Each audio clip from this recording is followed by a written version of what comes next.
स्वागत है आपका मेरे चैनल में। और आप देख रहे हैं कि आज हम औद्योगिक नीति का टॉपिक लेके आए हैं, जिसमें क्वेश्चन है कि भारत में वर्तमान औद्योगिक नीति 1991 की आलोचनात्मक व्याख्या कैसे होगी। तो इंडियन इकोनॉमिक्स का सबसे मेन पार्ट है और बहुत ही चर्चित पार्ट है औद्योगिक नीति। 1991 से पहले जितने भी औद्योगिक नीति आए उसका क्या कंसेप्ट था और उसका क्या रोल मॉडल था, कैसे अर्थव्यवस्था में उसका यूज़ किया गया, उसका प्रयोग करके जो है विकास की गई, और औद्योगिक नीति में बदलाव क्यों किया गया, तो सभी पर चर्चा करेंगे। तो वीडियो को लास्ट तक देखिएगा और अगर आपको अच्छा लगे तो ज़रूर लाइक करिएगा, क्योंकि बहुत लोग वीडियो देखते हैं लाइक नहीं करते। लाइक करने से मोटिवेशन भी मिलता है और पॉजिटिव सोच आती है कि चलो भाई सब लोग पसंद कर रहे हैं इतने मेहनत करने के बाद भी। अच्छा लगे तो सब्सक्राइब जरूर करिए, शेयर करिए, सपोर्ट करिए। Thank you. अब वीडियो में आते हैं। जो टॉपिक हमारा है कि औद्योगिक नीति जो 1991 की व्याख्या की बात आज हम जो कर रहे हैं, इसमें प्रत्येक राष्ट्र के लिए जो नीति बनाई जाती है, चाहे वह कृषि यानी कि एग्रीकल्चर रिलेटेड कुछ रूल्स हो या पॉलिसी हो, या इंडस्ट्री को लेकर के हो, या फिर फॉरेन और या फिर विदेश नीति, सभी नीति किसी भी देश के लिए कुछ न कुछ लाती है और कुछ न कुछ समस्या भी लाती है। दोनों चीज़ें लाती है कि कुछ कुछ अच्छा भी होता है और कुछ कुछ समस्यापूर्ण भी हो जाता है। तो चलिए समय ना गवाते हुए चर्चा करते हैं कि औद्योगिक नीति से अर्थ सरकार की उस औपचारिक घोषणा से जिसमें उद्योगों के प्रति अपनाई जाने वाली नीतियों का उल्लेख है, मतलब इंडस्ट्री को जो है डेवलप करने की बात कही गई। इस नीति में उन सभी सिद्धांत, नियमों और रीतियों का विवरण होता है जिन्हें उद्योगों के विकास के लिए अपनाया जाना होता है। विशेष रूप से यह नीति भारी उद्योग के विकास, प्रबंध व स्थापना से संबंधित होती है।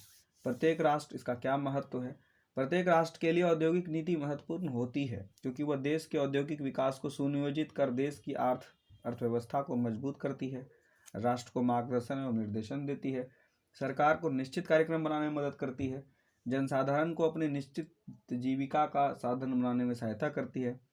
भारत जैसे देश में औद्योगिक नीति और भी महत्वपूर्ण हो जाती है। यह नियोजित अर्थव्यवस्था के माध्यम से औद्योगिक विकास जहाँ पर हो रहा है वहाँ पर सबसे ज़्यादा इम्पोर्टेंट है, क्योंकि जो विकासशील देश है उसमें औद्योगिक नीति बहुत ज़्यादा मायने रखने वाला चीज़ है।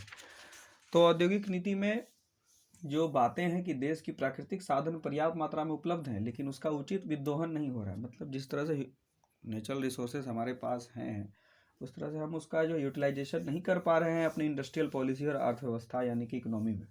भारत में प्रति व्यक्ति आय कम होने के कारण पूंजी निर्माण की दर भी कम है,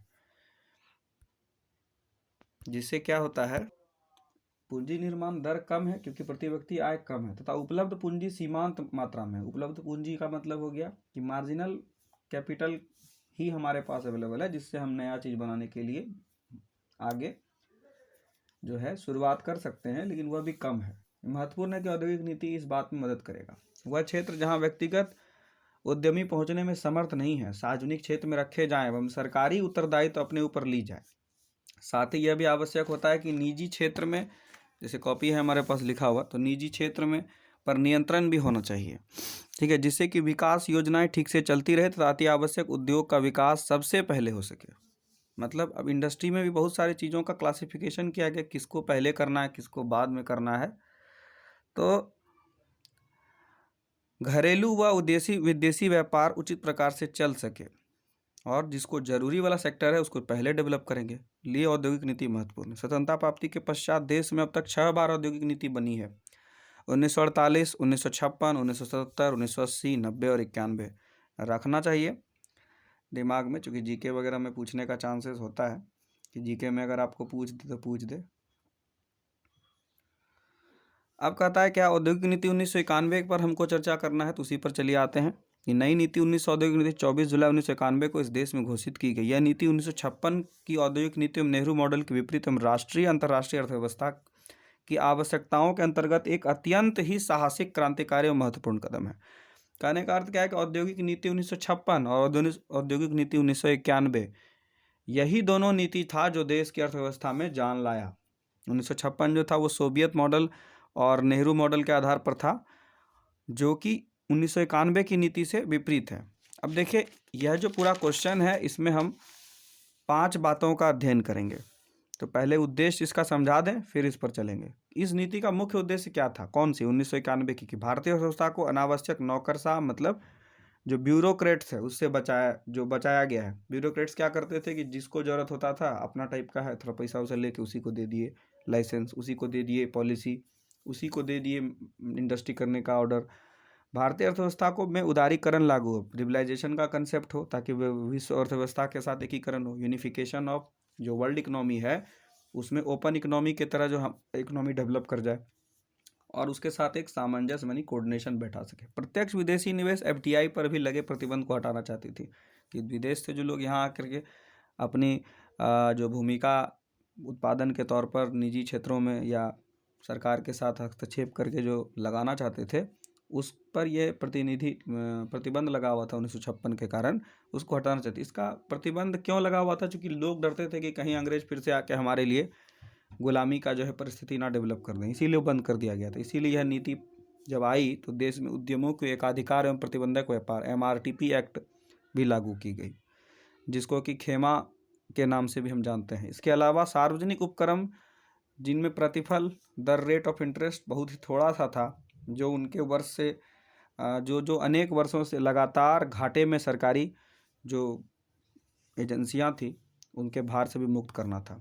उपरोक्त उद्देश्य की प्राप्ति के लिए सरकार ने कुछ नीतिगत उपाय पॉलिसी किए, कि पहला, औद्योगिक लाइसेंस नीति का उदारीकरण, मतलब लाइसेंस देने में लिबरलाइजेशन को रखा गया। दूसरा था विदेशी निवेश, तीसरा था विदेशी प्रौद्योगिकी, चौथा था सार्वजनिक क्षेत्र संबंधी नीति, और पांचवा पॉइंट जो था वो था MRTP एक्ट। यही 5 पर आपका पूरा आंसर होगा। ठीक है, आप इसको अपने शब्दों में भी लिख सकते हैं, बहुत बड़ा बड़ा है तो मैं समझाऊंगा शॉर्ट में। तो कहता औद्योगिक नीति का जो उदारीकरण है वो घोषणा की गई कि कुछ विशेष उद्योगों को छोड़कर शेष सभी पर जो है विनियोग का स्तर जो होता है उसके लिए जो है बगैर ही औद्योगिक लाइसेंस के लिए किया जाएगा। यानी कि उद्योग में कुछ विशेष उद्योग को छोड़कर बाकी सभी लोग उद्योग करने की परिस्थिति में, कुछ उद्योग को छोड़कर बाकी सभी लोग उद्योग में अपनी भूमिका अदा कर सकते हैं। अब डिटेल समझाते हैं कि इसकी निम्नांकित मुख्य बातें थी। कुछ उद्योगों को छोटी सी सूची को छोड़कर, मतलब कुछ उद्योग को छोड़कर बाकी सभी को लाइसेंस से हटा दिया गया, कि उसके करने के लिए लाइसेंस लेने की आवश्यकता होगी। 100 मान लीजिए उद्योग है, 100 उद्योग में हो सकता है कि 50, 60, 70, 80 ऐसा उद्योग है जिसको लाइसेंस लेने की ज़रूरत नहीं है, लेकिन 20-25 ऐसे उद्योग होंगे जिसके लिए लाइसेंस की ज़रूरत होगी। जैसे डिफेंस, वार प्रमुख सार्वजनिक क्षेत्रों के लिए सुरक्षित रहेंगे, मतलब वो लेने के लिए आपको लाइसेंस लेना पड़ेगा, या सरकार देगी कि नहीं देगी उस पर भी कन्फ्यूजन था। ऐसे प्रोजेक्ट जिनमें आयातिक पूंजी की वस्तुओं की आवश्यक है उनको स्वीकृति दे दी। आयातिक मतलब जो बाहर से हमारे यहाँ इन्वेस्ट करेंगे उनको फ्री कर दिया गया लाइसेंस से। ऐसे शहर जिनकी संख्या 10 लाख से कम हो, केंद्र सरकार से औद्योगिक इकाई स्थापित करने के लिए स्वीकृति ना करने की आवश्यकता है। मतलब 10 लाख से कम है, आप इंडस्ट्री बैठा सकते हैं, सरकार को पूछने की जरूरत नहीं है, वर्बल इन्फॉर्मेशन दे दीजिए कि हम इंडस्ट्री लगा रहे हैं, बस हो गया। अब 10 लाख से अधिक होगा तो केवल प्रदूषण मुक्त उद्योगों में ही इलेक्ट्रॉनिक, सॉफ्टवेयर, कंप्यूटर और प्रिंटिंग को छोड़कर अन्य सभी उद्योग शहरी सीमा से 25 किलोमीटर की दूरी पर लगाए जाएंगे। इससे जो है जिसका यही मतलब हुआ कि 10 लाख से ज़्यादा होगा तो आप पोल्यूशन ना फैलाइए, कंट्री को पोल्यूशन में नहीं ले जाइए, वातावरण डिस्टर्ब ना हो जाए। तो कुछ चीज़ों को के लिए जो है स्वीकृति दी गई कि इलेक्ट्रॉनिक, सॉफ्टवेयर और कंप्यूटर प्रिंटिंग को अगर रखा जाए, उससे अगर हल्का फुल्का प्रदूषण होता भी है तो प्रॉब्लम नहीं है, क्योंकि उसका जो है मांग हमारे उस क्षेत्र में है। लेकिन बाकी जो भी होंगे वो शहर से 25 किलोमीटर की दूर पर लगा जाएंगे। औद्योगिक लाइसेंस से छूट वर्तमान इकाई के सभी महत्वपूर्ण विस्तार संबंधित प्रस्ताव पर ही लागू होगा। विदेशी निवेश, ये तो 5 पॉइंट आपको बता दें। विदेशी निवेश क्या था, कहता इस नीति में प्रावधान यह किया गया कि प्राथमिक क्षेत्र वाले क्षेत्रों में विदेशी निवेश का आमंत्रित करने हेतु जिनसे भारी निवेश तथा उन्नत प्रौद्योगिकी की जरूरत थी, मतलब एकदम फुल फ्लेजर में इन्वेस्टमेंट और जो एम्प्लॉयमेंट की ज़रूरत थी, जो यहाँ पर हमको ज़रूरत था डेवलप करने का, विदेशी निवेश यानी कि लोग बाहर से आके हमारे यहाँ पैसा लगाएं, तो FDI के संबंध में निर्णय लिया गया कि 51% विदेशी हिस्सा पूंजी स्वीकृति दे दी जाएगी। कि अगर किसी भी कंपनी का 51% फॉरेन इन्वेस्टमेंट होता है तो उसके लिए हम वैल्यू मतलब परमिशन दे देंगे। विदेशी प्रौद्योगिकी क्या था, विदेशी प्रौद्योगिकी भारतीय अर्थव्यवस्था में टेक्नोलॉजी डिमांड लाने, मतलब टेक्नोलॉजिकल डायनेमिक्स को डेवलप करने के लिए, मतलब प्रौद्योगिकी गत्यात्मक परिस्थितियों को लाने के लिए हाई प्रायोरिटी वाले उद्योगों में प्रौद्योगिकी को डाला। प्रौद्योगिकी मतलब वही आईटी सेक्टर डेवलपमेंट, जिसमें टेक्नोलॉजी का शेयर हो, ऑटोमेटिक अप्रोच प्रदान करेगी, स्वतः स्वीकृति प्रदान कराएगी। यदि ऐसी संधियों में विदेशी मुद्रा की आवश्यकता ना हो, माफ कीजिएगा, आवश्यकता ना हो, तो यह सुविधा अन्य उद्योगों को प्राप्त कर सकती है। भारतीय कंपनी को अपनी विदेशी सहयोगों के साथ अपनी वाणिज्यिक सूझबूझ का अनुरूप टेक्नोलॉजी का जो पूरा कंसेप्ट है वो शर्त के तौर पर इजाज़त दिया जाएगा। मतलब शर्त रख के ही उसको हम परमिशन देंगे। टेक्नोलॉजिकल जो हम प्रौद्योगिकी यानी कि तकनीक की बात करते हैं, टेक्नोलॉजिकल डायनेमिक्स की बात करते हैं, वहाँ पर सरकार 51% तक हिस्सेदारी देने को तैयार है। और हमारे साथ भी कोई काम करना चाहते हैं हमारी कंपनी में आकर के या शेयर करके स्टाफ, तो वहाँ वो भी कर सकते हैं। सार्वजनिक क्षेत्र संबंधी नीति क्या थी? कहता है सार्वजनिक क्षेत्र के बारे में 1956 की औद्योगिक नीति उत्पन्न जोश समाप्त हो गया। सार्वजनिक क्षेत्र की जो संबंधी नीति थी ना, ये 1956 की नीति से एकदम उल्टा था और सबसे इम्पोर्टेंट भी है, क्योंकि अधिकांश सरकारी उद्यम निरंतर घाटे में चल रहे थे। तो सरकार को घाटा से निकलने के लिए निष्पादन संबंधी जो परिस्थितियां थी, निष्पादन का मतलब होता है कि जो कंटिन्यूएंस प्रोसेस में हम सारे चीज़ों को बिना किसी समस्या के चला पाएँ, उसके लिए सरकार ने 1956 की नीति से विपरीत एक सार्वजनिक नीति 1991 में जोड़ा, जिसमें 56 की बहुत सारी बातों को हटा गया। क्योंकि वह नीति होने से क्या हुआ, काफ़ी घाटा हो रहा था, लगातार निरंतर घाटा बढ़ते जा रहा था। कर्मचारियों की संख्या आवश्यकता थी, मतलब ऑफिस में जो है अदृश्य बेरोजगारी थी, जहाँ पर 50 लोगों का काम है वहाँ 80 लोग हैं, तो कोई मतलब नहीं था वो 30 लोग का। तो निरंतर टेक्नोलॉजिकल अपग्रेडेशन की कमी, ठीक है, निरंतर जो तकनीकी अद्यतन की कमी हो रही थी और ह्यूमन रिसोर्स की ओर उनका ध्यान कम दिया गया, जिसके रेट ऑफ रिटर्न कम होते चले गए। लोग ज़्यादा हो रहे हैं, पेमेंट सबको देना पड़ रहा है, सरकार को कोई फ़ायदा नहीं हो रहा है। लागत फलता बहुत सरकारी उद्यम सरकार के लिए संपत्ति ना बनकर बोझ हो गई।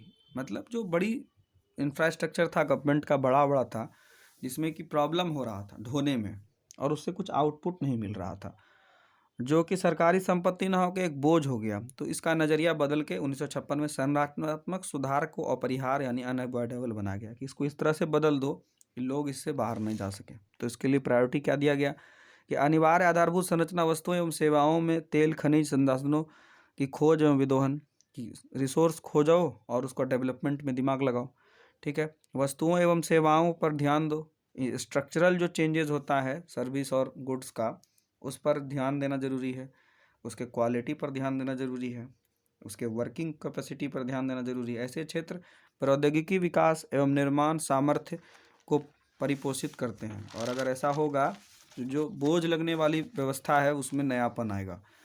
करना जो अर्थव्यवस्था के दीर्घकालीन विकास की दृष्टि से क्रांतिक महत्व भी रखते हैं, और अगर ऐसा करेंगे तो थोड़ा लॉन्ग टर्म चलेगा लेकिन सुधर भी जाएगा। निजी क्षेत्र भी अपर्याप्त निवेश इसमें कर सकते हैं, निजी क्षेत्र की भागीदारी भी इसमें बढ़ाई गई। ऐसी वस्तुओं का निर्माण जिनमें सामरिक यानी सुरक्षा कारण के महत्व रखते हैं, जैसे प्रतिरक्षा सामग्री, इन बातों का ध्यान रखते हुए सरकार द्वारा निम्नलिखित निर्णय लिए गए। सार्वजनिक क्षेत्र के अधीन विनियोग की समीक्षा की गई। सार्वजनिक उद्यमों की उन बीमार इकाइयों जिनके समक्ष बनाने की कोई संभावना नहीं थी, मतलब कि ऐसी परिस्थितियां, ऐसी उद्यम या ऐसे इंफ्रास्ट्रक्चर जिनका कोई भविष्य में रोल नहीं था, उसके पुनरुत्थान के लिए औद्योगिक और वित्तीय पुनर्निर्माण बोर्ड को सौंप दिया गया कि अगर उससे कुछ हम नया निकाल सकते हैं तो उसको रिकंस्ट्रक्ट करके बना करके उससे कुछ नया आउटपुट देश के भलाई के लिए निकालिए। सार्वजनिक सुरक्षा प्रक्रिया को श्रमिकों को व्यापक हित हेतु मजबूत किया जाए ताकि विस्थापित श्रमिकों को राहत दिलाई जाए। विस्थापित का मतलब जो डिस्प्लेस हो जाते हैं, जैसे मुंबई में जो लोग थे कोरोना काल में भागलपुर, बिहार के अन्य क्षेत्र, यूपी, बंगाल आ गए, तो सामाजिक सुरक्षा वहाँ नहीं थी, तब ना वो चले आए। अगर सोशल जो सिक्योरिटी उसके पास होती तो वहीं रहता। इसीलिए हमारे माननीय प्रधानमंत्री जी ने क्या कहा, 1 नेशन 1 राशन कार्ड की व्यवस्था कर दी। इस जो जहाँ रहेंगे वहीं पर रहेंगे और उनको राशन भी वहाँ मिलेगी। इससे क्या हुआ, लोगों के बीच सामाजिक सुरक्षा के लिए संबल हुआ। संबल का मतलब होता है कि संचेतना में नई चेतना का विकास हुआ और लोग उस जगह को नहीं छोड़े। यही कहना है कि विस्थापित श्रमिकों को राहत दिलाई गई। सार्वजनिक क्षेत्रों में कंपनियों की बोर्ड को अधिक व्यावसायिक बनाया जाए, इसीलिए उनको व्यापक मतलब थोड़ा विस्तृत रूप में छूट दे दी गई। सार्वजनिक क्षेत्र के उद्यमियों को निष्पादन में उन्नति लाने के लिए बौद्धाज्ञापन की विधि द्वारा अधिकाधिक स्वायत्त ऑटोनॉमी दे दी गई। उन्हें पूरी लोक दायित्व अकाउंटेबिलिटी की पूरी भावना विकसित हो सके ताकि लोग जिम्मेदार हों देश के प्रति। एकाधिकार एवं प्रतिबंधात्मक व्यापारिक नीति MRTP एक्ट 1970। इस नीति में क्या कहा गया कि 1970 से लागू हुई और 1982 एवं 84 में संशोधन किया गया ताकि औद्योगिक विकास के में विस्तार इस प्रकार से अड़चन ना हो। 1991 के औद्योगिक नीति के सहारे यह अनुभव किया गया कि औद्योगिक नीति एवं अन्य प्रकार की परिस्थितियों में उच्चतर मतलब हाई रिटर्न्स प्राप्त करने के लिए मात्रात्मक आर्थिक मित्रता का लाभ होना होगा। अंतर्राष्ट्रीय बाजार में प्रतिस्पर्धा की लाभ उठाने की दृष्टि से कंपनियों के विनियोग संबंधी नई निर्णय में MRTP एक्ट के माध्यम से हस्तक्षेप करना हानिकारक था। MRTP एक्ट के कारण बहुत सारी परिस्थितियां बढ़ नहीं पा रही थी, बदल नहीं पा रही थी, तो उसमें क्या किया गया, इस MRTP एक्ट में लचीलापन लाया गया था। सरकार ने निर्णय लिया कि कंपनियों के अपने विनियोग निर्णय के लिए MRTP कमीशन से स्वीकृति नहीं लेना है। मतलब MRTP जो बदमाशी भी करने लगता था हस्तक्षेप के माध्यम से, परेशान होते थे जहाँ पर लोग, वो ना हो करके अब क्या होंगे, अपने से निर्णय ले सकते हैं। इस नीति में MRTP एक्ट के अधीन आने वाली परिसंपत्ति सीमा को समाप्त कर दी गई। परिसंपत्ति मतलब उसमें जो डिसेविंग का और जो इवेल्युएशन होता था पूरे कंपनी का, उसको फ्री कर दिया गया। बोला कि नहीं, आप इसको डायरेक्ट रिपोर्ट तैयार कीजिए और रखिए। अतः नई इकाइयों की स्थापना, विस्तार, विस्मय और सम्मेलन का आधुनिकीकरण किया गया। इसका मतलब क्या हुआ कि नए फर्म बनाए गए, नई कंपनियां बैठी गई, दो छोटी कंपनियों जिनको चलने में प्रॉब्लम हो रहा था साथ में मिल करके काम कर रही थी, और विस्तारीकरण भी हुआ। इसका मतलब क्या हुआ कि यह जो तीनों चारों बातें हैं, यह परिस्थितियों को सामान्य रखने के लिए और नई औद्योगिक परिस्थिति में नया जो है निर्माण करने के लिए ऐसा किया गया। लचीलापन, केंद्र सरकार पूर्व अनुमति लेना आवश्यक था लेकिन अब नहीं। इस प्रकार कुछ उद्योगों में 51% की विदेशी हिस्सेदारी, कुछ उद्योग में 74% की ऑटोनॉमी जो पार्टनरशिप था उसकी स्वीकृति इजाज़त के प्रावधान की गई। उसके लिए सरकार के पास जाने का जरूरत नहीं था, ये सब अपने आप था। ठीक है। इस नई औद्योगिक नीति का मुख्य लक्ष्य ये था कि आधारभूत संरचना नई आंतरिक एवं प्राथमिक प्राप्त क्षेत्र है, निर्यात प्रेरित हो, औद्योगिक कृषि फर्म क्षेत्रों से संबंधित उद्योगों में FDI का प्रवेश सुविधाजनक बन जाए, लोग फॉरेन जो इन्वेस्टमेंट है वो करें। समीक्षात्मक रूप में हम इसको देखेंगे। थोड़ा बड़ा प्रश्न है तो पूरा वीडियो लास्ट तक देखिए, और बीच में देखते देखते लाइक कर दीजिए भैया, लाइक कर लीजिए, सब्सक्राइब भी कर लीजिए, अच्छा लगता है, और समझ में आया तो दूसरे को भी टॉपिक शेयर कर दीजिए। समीक्षात्मक मूल्यांकन क्या था? नई औद्योगिक नीति 1991 अब तक अपनाई गई नीतियों की भिन्न इसलिए औद्योगिक नीति है कि 1948-1956 का उद्देश्य तीव्र गति से करना था, परंतु 7वीं योजना से यह महसूस किया गया कि अब आवश्यक विदेशी स्पर्धा के सामने टिकने नियंत्रण को का जो ढीला परिस्थिति है, मतलब देखा गया कि हम वर्ल्ड इकोनॉमी में, वर्ल्ड के कंपटीशन में कहीं है ही नहीं, तो फालतू सब नीति है उसको हटा दो, और हटा के उसमें लचीलापन ला दो। तो लाइसेंसी परमिट राजनीति समाप्त किया गया, फॉरेन टेक्नोलॉजी आकर्षित हो सके, उद्यमियों को यहाँ बढ़ावा मिले, स्वतंत्रता दी गई, चूँकि उनको शेयर 51% और 74% हमने डिस्कस किया ना, उसमें शेयर देने का ऑटोनोमस था, उसको पूछना नहीं, डायरेक्ट इतना अगर आएगा तो हम आप स्वीकृत हैं उसके लिए।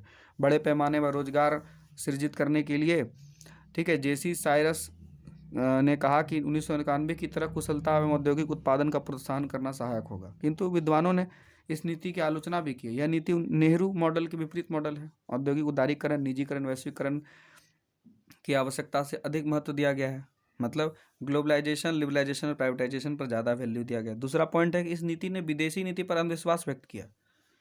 अंधविश्वास व्यक्त का मतलब कि FDI अगर आ जाएगा तो हम पूरी तरह से डेवलप कर जाएंगे। HG प्रैंक ने आरोप किया कि यह ठीक बात नहीं है। इससे बहुराष्ट्रीय निगम जो है अनुशासन में नव विकास कार्य करने के लिए RNDP, जिसका मतलब था आधार के लिए बनाने का प्रयास नहीं किया गया। कि बहुराष्ट्रीय निगम क्या मतलब था? एक ही कंपनी बहुत सारे देशों में जब काम करती है, उसको सोच करके ये लोग कि हमारे यहाँ भी लोग आएंगे, इन्वेस्टमेंट होगा, अंधा विश्वास कर लिया। तीसरा पॉइंट है तमाम छूटे एवं रियायतों के बावजूद भी बहुराष्ट्रीय कंपनियों ने भारत में निर्यात बढ़ाने का संतोषप्रद प्रयास नहीं किया। मतलब सब चीज़ देने के बावजूद भी यहाँ वैसा कोई फैसिलिटी आया नहीं जैसा इस नीति में चर्चा किया गया, या जैसा इस नीति में चर्चा करने की संभावना व्यक्त की गई। उपनिवेशवाद का खतरा उत्पन्न हो गया था। कंपनियां अपनी जो 100% निवेश के सहारे घरेलू उद्योगों को हड़पने लगी, मतलब बाहर वाला जो है प्रोडक्ट बिकने लगा और यहाँ वाला प्रोडक्ट धरा रह गया। इस नीति के सहारे भारत में विदेशी खतरा, इसीलिए इसको नियंत्रण व्यापार नीति के अंतर्गत रखा जाता ना। हमारे हिसाब से मेरी आलोचना है कि अगर इस नीति को व्यापार नियंत्रण नीति के अंतर्गत रखा जाता तो हमारा घरेलू उत्पाद भी और जो विदेशी उत्पाद है दोनों बिकता। लेकिन यहाँ तो ये बोल दिया कि पूरी तरह से छोड़ दो, शेयर दे दो। इस नीति के सहारे भारत में विदेशी खतरा गंभीर संकट उत्पन्न होने लगा, क्योंकि अधिक सतत आयात, अधिक विदेशी निवेश बहुराष्ट्रीय निगम में प्रवेश करने तथा घरेलू उद्योग को हथियाने की स्वतंत्रता, निजी उद्यमों के आर्थिक संकट के कारण बहुराष्ट्रीय निगम की अक्षमता का वातावरण भी बन गया। मतलब बाहर वाले ही कंपनी यहाँ आकर के अपना अगर खाली बैठाने लगे तो मेरे लोकल प्रोडक्ट का क्या होगा। इस नीति के कारण भारत एकदम अत्यधिक संरक्षण से लगभग शून्य संरक्षण की ओर झुक गया। ज़्यादा बढ़ने के चक्कर में पूरा उल्टे हो गया, और उत्पादन की जो विसंगतियां थी वो भी आंशिक रूप से बनी थी कि स्ट्रक्चरल चेंजेस, समस्याएं जो थी सिस्टम में वो तो था ही पहले से, उसमें कुछ कमियां आई थी लेकिन उसका कुछ दुष्प्रभाव भी था। ऐसी स्थिति में औद्योगिक जो प्रगति पर है अनुकूल प्रभाव नहीं आता है और परेशानी का दौर चलते रहता है। निष्कर्षतः हम कह सकते हैं कि नई नीति उद्योग विरोधियों की विश्लेषण की कटु आलोचना के आधार पर यह नीति पूर्ण रूप से सकल ना भी होते हुए इतना आवश्यक कहा जा सकता है कि आंशिक रूप से इसका अवश्य सकल है। मतलब कि पॉजिटिवली काम करेगा लेकिन पूर्णतः नहीं करेगा, ठीक है, आंशिक रूप से करेगा। ठीक है, तो यह नीति को आपको समझाए 5 बात है इसमें। 5 बात में पहला वही है जो औद्योगिक लाइसेंसिंग नीति है। दूसरा पॉइंट जो इसमें लाइसेंस नीति का औद्योगिक केंद्रीकरण कैसे किया गया। तीसरा है MRTP एक्ट। चौथा है विदेशी निवेश। 5वां है FDI। ऐसे 5 पॉइंट है। तो इस पर जो हमने चर्चा किया, आपको अच्छा लगे तो लाइक शेयर सब्सक्राइब कमेंट से और दूसरों को बताइए। Thank you for watching Vyomkesh ji, और वीडियो लास्ट तक देखने के लिए आपका धन्यवाद।